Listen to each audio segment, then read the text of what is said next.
ஆதியாகமம் 16ஆம் அதிகாரம்.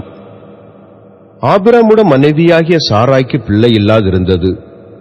எகிப்து தேசத்தாலாகிய ஆகார் என்னும் பெயர் கொண்ட ஒரு அடிமைப்பெண் அவளுக்கு இருந்தாள். சாராய் ஆபிராமை நோக்கி, நான் பிள்ளை பெறாதபடிக்கு கர்த்தர் என் கற்பத்தை அடைத்திருக்கிறார். என் அடிமை பெண்ணோடே சேரும், ஒருவேளை அவளால் என் வீடு கட்டப்படும் என்றாள். சாராயின் வார்த்தைக்கு ஆபிராம் செவி கொடுத்தான். ஆபிராம் கானான் தேசத்தில் 10 வருஷம் குடியிருந்த பின்பு ஆபிராமின் மனைவியாகிய சாராய் எகிப்து தேசத்தாலாகிய தன் அடிமை பெண்ணாகிய ஆகாரை அழைத்து அவளை தன் புருஷனாகிய ஆபிராமுக்கு மறுமனையாட்டியாக கொடுத்தாள். அவன் ஆகாரோடு சேர்ந்தபோது அவள் கர்ப்பம் தரித்தாள்.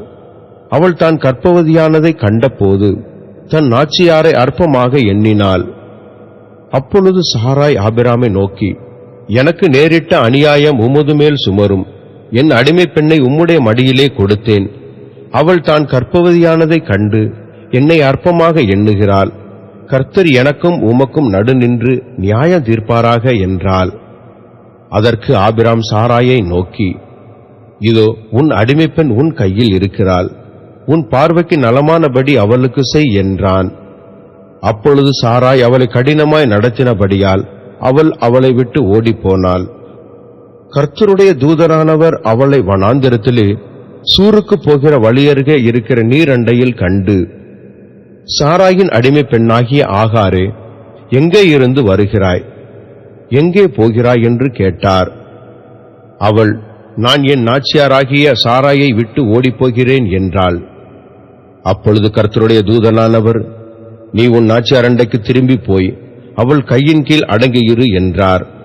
பின்னும் கர்த்தருடைய தூதனானவர் அவளை நோக்கி, உன் சந்ததியை மிகவும் பெருக பண்ணுவேன், அது பெருகி எண்ணி முடியாததாயிருக்கும் என்றார். பின்னும் கர்த்தருடைய தூதனானவர் அவளை நோக்கி, நீ கர்ப்பவதியாயிருக்கிறாய், ஒரு குமாரனை பெறுவாய். கர்த்தர் உன் அங்கலாய்ப்பை கேட்டபடியினால் அவனுக்கு இஸ்மவேல் என்று பெயரிடுவாயாக. அவன் துஷ்ட மனுஷனாயிருப்பான். அவனுடைய கை எல்லாருக்கும் விரோதமாகவும் எல்லோருடைய கையும் அவனுக்கு விரோதமாகவும் இருக்கும்.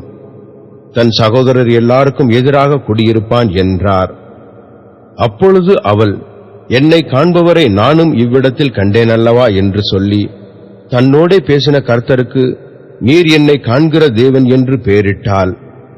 ஆகையால் அந்த துறவு பெயர் லகாய்ரோயி எண்ணப்பட்டது. அது காதேசுக்கும் பாரேத்துக்கும் நடுவாக இருந்தது. ஆகார் ஆபிராமுக்கு ஒரு குமாரனை பெற்றாள். ஆபிராம் ஆகார் பெற்ற தன் குமாரனுக்கு இஸ்மவேல் என்று பெயரிட்டான். ஆகார் ஆபிராமுக்கு இஸ்மவேலை பெற்ற போது ஆபிராம் 86 வயதாயிருந்தான்.